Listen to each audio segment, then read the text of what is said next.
ভাবুন তো, আজ আমরা খুব সহজেই বিমান ধরে পৃথিবীর এক প্রান্ত থেকে আরেক প্রান্তে চলে যেতে পারি।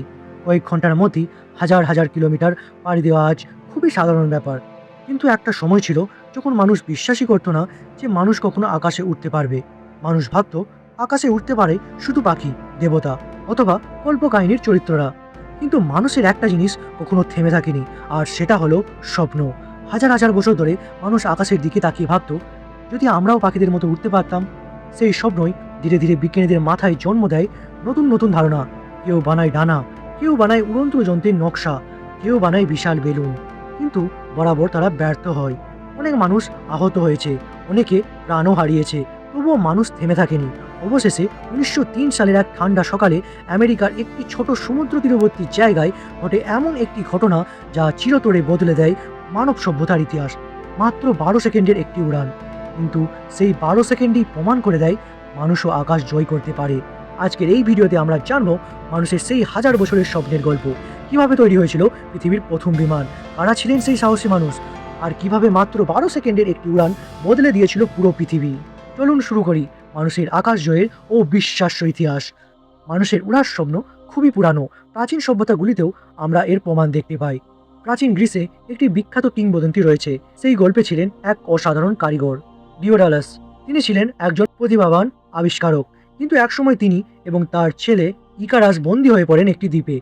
সেখান থেকে পালানোর কোনো পথ ছিল না, সমুদ্র দিয়ে পালানো অসম্ভব। তখন ডিওডিলাস একটি অবিশ্বাস্য পরিকল্পনা করেন। তিনি পাখির পালক এবং মোম দিয়ে 2 জোড়া ডানা তৈরি করেন। তারপর তিনি তার ছেলেকে বলেন, আমরা আকাশ দিয়ে বাড়াবো। কিন্তু তিনি একটি গুরুত্বপূর্ণ সতর্কবার্তা দিয়েছিলেন। তিনি বলেছিলেন, খুব নিচে উড়বে না, তাহলে সমুদ্রের জল ডানা ভিজিয়ে দেবে, আর খুব উপরে উড়বে না, তাহলে সূর্যের তাপে মোম গলে যাবে। কিন্তু উড়ার উত্তেজনায় তার ছেলে সেই কথা ভুলে যায়। সে ক্রমশ আরও উপরে উঠতে থাকে। সূর্যের তাপে মোম গলে যায়, তার ডানা ভেঙে যায়, আর সে সাগরে পড়ে যায়। যদিও এই গল্পটি একটি কিংবদন্তি, তবুও এটি একটি বিষয় স্পষ্ট করে, মানুষ হাজার বছর ধরেই আকাশে ওড়ার স্বপ্ন দেখছে। মধ্যযুগে অনেক মানুষ ওড়ার চেষ্টা করেছিলেন, কিন্তু তাদের বেশিরভাগই ব্যর্থ হয়েছিলেন, কারণ তারা ভাবতেন মানুষ উঠতে হলে পাখিদের মতো ডানা ঝাপটাতে হবে। কিন্তু মানুষের শরীর সেই কাজের জন্য তৈরি নয়। 1500 শতকে এক অসাধারণ প্রতিভা এই সমস্যাটি বুঝতে শুরু করেছিলেন। তার নাম ছিল লিওনার্দো দা ভিঞ্চি। তিনি শুধু একজন শিল্পী ছিলেন না, তিনি ছিলেন একজন বিজ্ঞানী, প্রকৌশলী এবং আবিষ্কারক। লিওনার্দো পাখিদের উড়তে দেখে গভীরভাবে পর্যবেক্ষণ করেছিলেন। তিনি বুঝতে পেরেছিলেন উড়ার পেছনে কিছু নির্দিষ্ট বৈজ্ঞানিক নিয়ম রয়েছে। তার নোটবুকে অসংখ্য উড়ন্ত যন্ত্রের নকশা আঁকেন। এর মধ্যে সবচেয়ে বিখ্যাত ছিল অর্নিওথপ্টার। এই যন্ত্রটি পাখির মতো ডানা ঝাপটিয়ে উঠতে পারত। যদিও সেই সময়ে প্রযুক্তির অভাবে এই যন্ত্র তৈরি করা সম্ভব হয়নি, তবুও লিওনার্দোর গবেষণা ভবিষ্যতের বিজ্ঞানীদের অনুপ্রাণিত করেছিল। অনেক বিজ্ঞানী মনে করেন আধুনিক বিমান প্রযুক্তির প্রথম ধারণা শুরু হয়েছিল লিওনার্দো দা ভিঞ্চির গবেষণা থেকেই।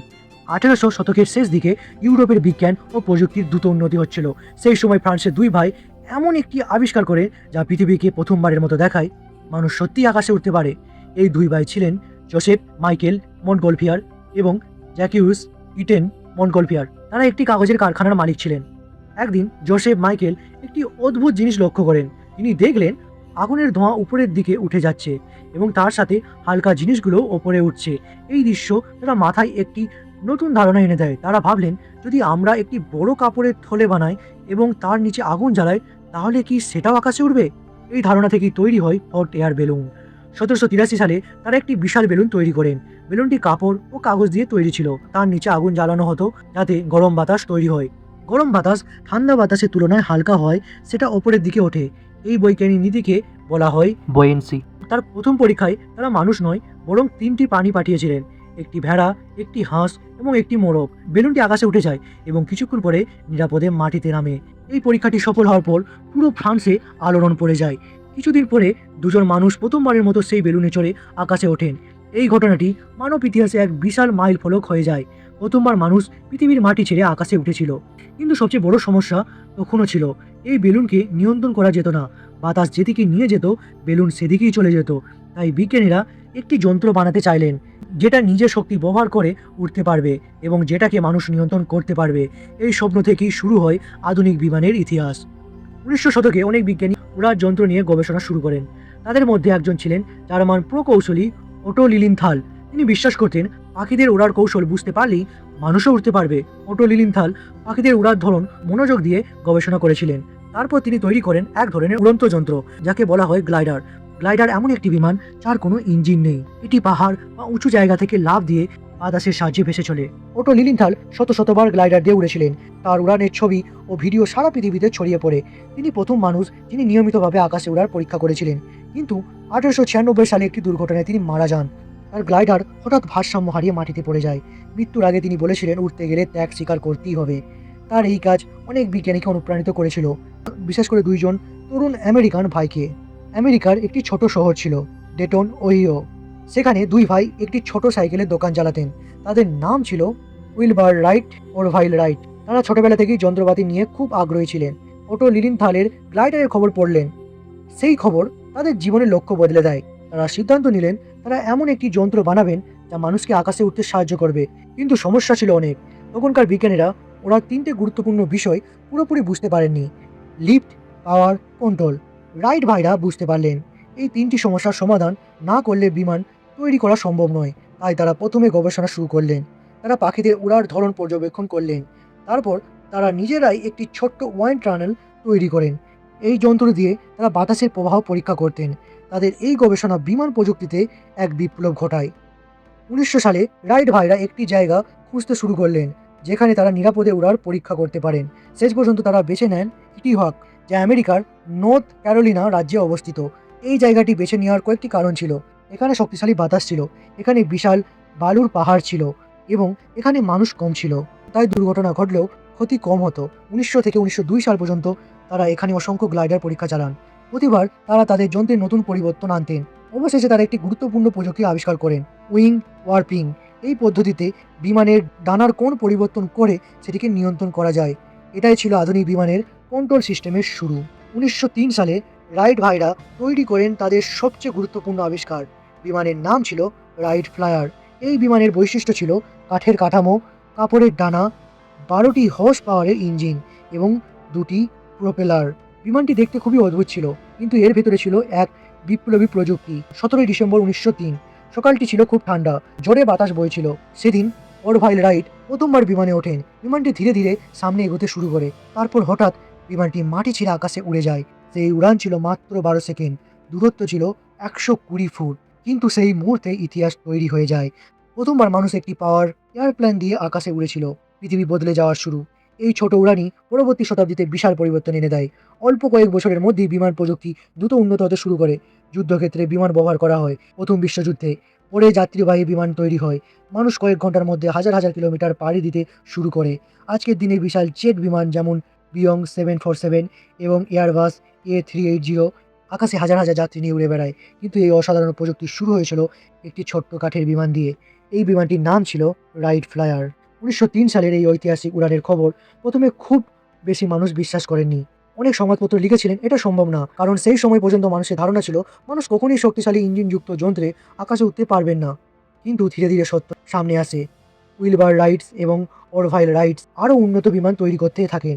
1904 থেকে 1905 সালে তারা তাদের বিমানে বড় উন্নতি করেন। এই নতুন বিমানে দীর্ঘ সময় ওড়া সম্ভব ছিল, বিমানকে ঘোরানো সম্ভব ছিল এবং একই জায়গায় বারবার ওড়া সম্ভব ছিল। 1905 সালের দিকে তাদের বিমান প্রায় 30 মিনিট পর্যন্ত আকাশে থাকতে পারত। এটা সেই সময়ের জন্য এক অবিশ্বাস্য ঘটনা ছিল।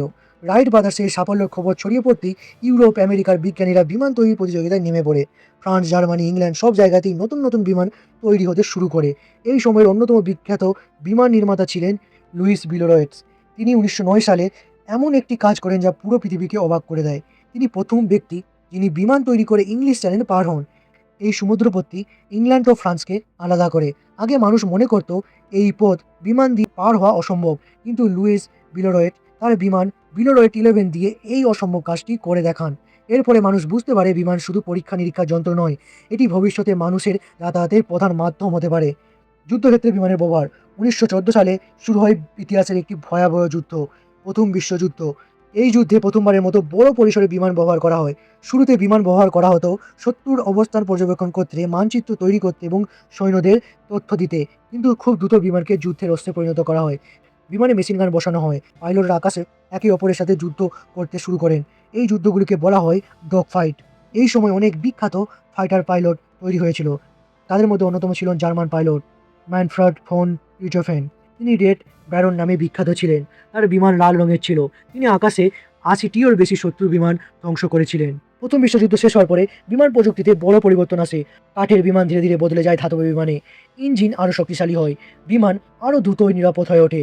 এই সময় যাত্রীবাহী বিমান তৈরি হয়। মানুষ প্রথমবারের মতো বিমানে করে শহর থেকে শহরে ভ্রমণ করতে শুরু করে। 1920-এর দশকে অনেক বিমান কোম্পানি তৈরি হয়। এর ফলে বিমান ভ্রমণ ধীরে ধীরে জনপ্রিয় হয়ে ওঠে। 1927 সালে একজন সাহসী পাইলট ইতিহাস তৈরি করেন। তার নাম ছিল চার্লস লিন্ডারবার্গ। তিনি একাই বিমান তৈরি করে আমেরিকা থেকে ফ্রান্সে উড়ে যান। এই যাত্রা ছিল প্রায় 5800 কিলোমিটার। তিনি তার বিমান স্পিরিট অফ সেন্ট লুইস নিয়ে টানা 33 ঘন্টা আকাশে উড়েছিলেন। এই ঘটনা পুরো পৃথিবীকে অবাক করে দেয়। মানুষ বুঝতে পারে বিমান দিয়ে এখন পৃথিবীর যে কোনো জায়গায় যাওয়া সম্ভব। 1930-এর দশকে বিমান প্রযুক্তির আরেকটি বিপ্লব ঘটে। দুইজন বিজ্ঞানী আলাদা আলাদাভাবে একটি নতুন ধরনের ইঞ্জিন তৈরি করেন। তারা হলেন ফ্র্যাঙ্ক হোয়াইটিল এবং হান্স ভন ওইহান। তারা আবিষ্কার করেন জেট ইঞ্জিন। এই ইঞ্জিন আগের পপুলার ইঞ্জিনের তুলনায় অনেক বেশি শক্তিশালী ছিল। এর ফলে বিমান আরও দ্রুত উঠতে পারে। আজকে সব আধুনিক জেট বিমানের মূল প্রযুক্তি এই আবিষ্কারের উপর ভিত্তি করে। বিশ্বযুদ্ধের পরে বিমান প্রযুক্তি দ্রুত উন্নত হয়। বড় বড় যাত্রীবাহী বিমান তৈরি হয়। বিশ্বের বিভিন্ন দেশে বিমানবন্দর তৈরি হতে থাকে। 1969 সালে তৈরি হয় ইতিহাসের অন্যতম বিখ্যাত বিমান বিয়ং 747। এই বিশাল জেট বিমান শত শত যাত্রী বহন করতে পারে। পরে আরও বড় বিমান তৈরি হয়, যেমন এয়ারবাস A380। এই বিমান একসাথে 800-এর বেশি যাত্রী বহন করতে পারে। আজকের দিনে প্রতিদিন পৃথিবীর আকাশে হাজার হাজার বিমান উড়ে বেড়ায়। আজ আমরা যখন বিমান ভ্রমণ করি তখন হয়তো ভাবি না এই প্রযুক্তির শুরুটা কত ছোট ছিল। মাত্র 12 সেকেন্ডের একটি উড়ান। 1903 সালের সেই ঠান্ডা সকালে রাইটস ব্রাদার অরভাইল রাইটস যখন প্রথমবার আকাশে উঠেছিলেন, তখন হয়তো তিনিও জানতেন না যে এই মুহূর্তটা মানব ইতিহাসকে বদলে দেবে। আজ পৃথিবীর কোটি কোটি মানুষ বিমানে ভ্রমণ করে, কিন্তু এই সব কিছু শুরু হয়েছিল একটি কাঠের বিমান দিয়ে। এই বিমানের নাম রাইট ফ্লায়ার। আর সেই দুই স্বপ্নবাজ ভাইয়ের নাম উইলবার রাইটস এবং অরভাইল রাইটস। তাদের সাহস, গবেষণা, স্বপ্নই মানুষকে সত্যিকারের অর্থে আকাশ জয় করতে সাহায্য করেছে। ভিডিওটা ভালো লেগে থাকলে লাইক করুন, চ্যানেলটি সাবস্ক্রাইব করুন। আবার দেখা হবে কোনো এক রহস্যময় ভিডিও নিয়ে। Good bye.